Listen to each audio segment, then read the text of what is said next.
Morning students, today we are learning my English book standard 6th page number 20. tit for tat. tit for tat म्हणजे जशास तसे. ग्रँडपास story. tit for tat म्हणजे जशास तसे. Once upon a time म्हणजे एके काळी a camel and a jackal live by a river near the water edge. एके काळी एक उंट एक कोल्हा नदीच्या किनारी राहत होते. स्टोरी आहे जी आपल्या मागच्या याच्यात झाली होती तीच पुढे कंटिन्यू आहे. And on the other side of the river there was a village. आणि नदीच्या काठाच्या दुसऱ्या बाजूला एक गाव होते. With fields and farms.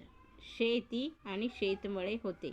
The jackal was very clever म्हणजे कोल्हा अतिशय धूर्त आणि हुशार होता.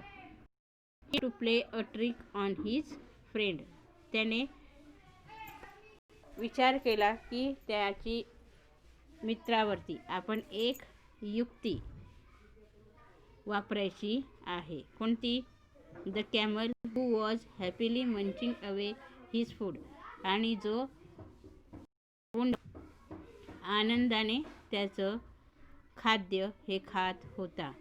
The jackal began to tempt him to go for a sugarcane treat in a farmer's field. आणि तो कोल्हा त्याला म्हणायला लागला उंटाला की आपण कुठे जाऊ? एक मेजवानी मिळवण्याकरिता शेतात जाऊ, बाजूच्या शेतामध्ये जाऊ. At first the camel hesitated म्हणजे सुरुवातीला तो उंट काय म्हणाला? होय नाही होय नाही असे म्हणत होता. हेजिटेटेड म्हणजे हो नाही म्हणणे. बट इन द एंड पण शेवटी he agreed to go with jackal to raid the sugarcane field. शेवटी तो कोल्ह्याबरोबर जाऊन ऊसाच्या शेतावर धाड घालण्यासाठी तयार झाला. The jackal sat on the camel's back. तेव्हा कोल्हा उंटाच्या पाठीवर बसला. And the two friends cross the river. आणि दोघा मित्रांनी मिळून ती नदी पार केली. इथे चित्रामध्ये दाखवलेलं आहे बघा, पेज नंबर 21 वरती. ते उंटाच्या पाठीवर बसून कोल्हा नदी पार करत आहे. They ate their fill in the sugarcane field म्हणजे त्यांनी त्यांचे पोट भरे स्तोवर काय केलं? ऊस खाल्ला. Suddenly the jackal began to howl. आणि नंतर त्या कोल्हा काय करायला लागला? केकाटू लागला किंवा विव्हळू लागला. Said the camel. तो म्हणाला, कॅमल कोल्ह्याला म्हणाला, तू असा ओरडू नकोस. You will wake the farmer. तू त्या शेतकऱ्याला जागे करशील.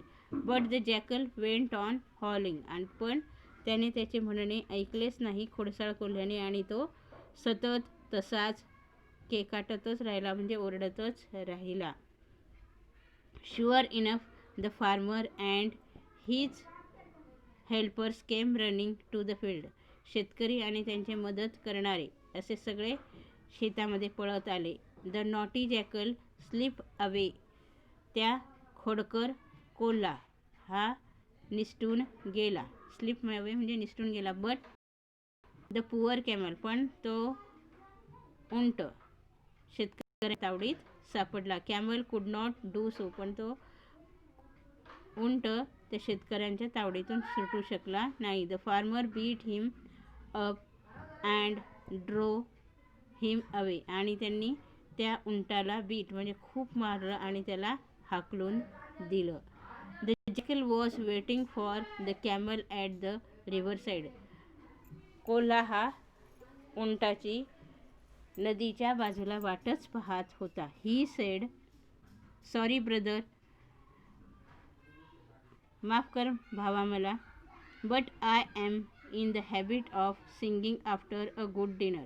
मला ही सवयच आहे की चांगलं मेजवानी किंवा जेवण झाल्यानंतर गाणे म्हणण्याची सवयच आहे. डिनर म्हणजे रात्रीचं जेवण किंवा झाल्यानंतर. I hope you didn't mind it much. तुला माझा राग आला नसेल, जास्त काही राग आला नसेल.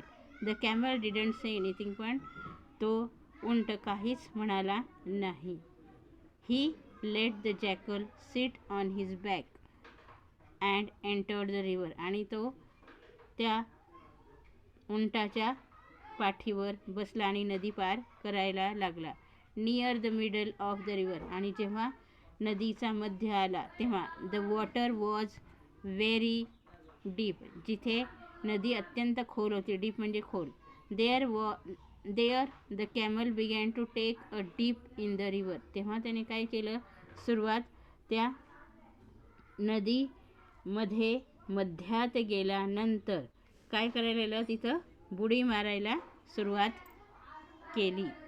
After a good meal. No brother. Near the middle of the river, the water was very deep. There the camel began to take a dip in the river. तो बुडी मारायला सुरुवात केली उंटाने. The jackal was frightened. तेव्हा कोल्हा घाबरला. Frightened म्हणजे घाबरला.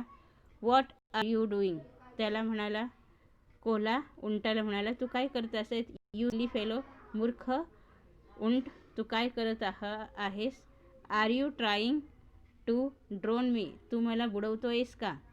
तो उंट म्हणाला, नो ब्रदर. नाही बंधू. Said the camel.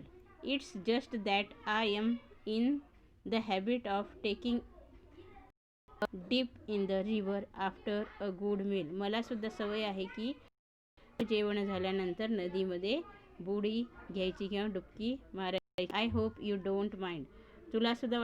तुलाही माझ्याबद्दल वाईट वाटले नसेल. The naughty jackal learn his lesson. तेव्हा खोडकर किंवा खोडसाळ कोल्ह्याला चांगला धडा मिळाला. He never trouble the camel again. त्याने पुन्हा उंटाला त्रास देण्याचा कधीही प्रयत्न केला नाही. हे आता बाकीचे आता आपल्याला चित्रामध्ये इथे दाखवलेलंच आहे बघा. 1 2 3 4 5 चित्रांमध्ये दाखवलेलं आहे. ही स्टोरी मी जी तुम्हाला सांगितली ती तुम्हाला जर परीक्षेमध्ये चित्र आलं तर तुम्ही अशा प्रकारे ही स्टोरी लिहायची आहे. Story writing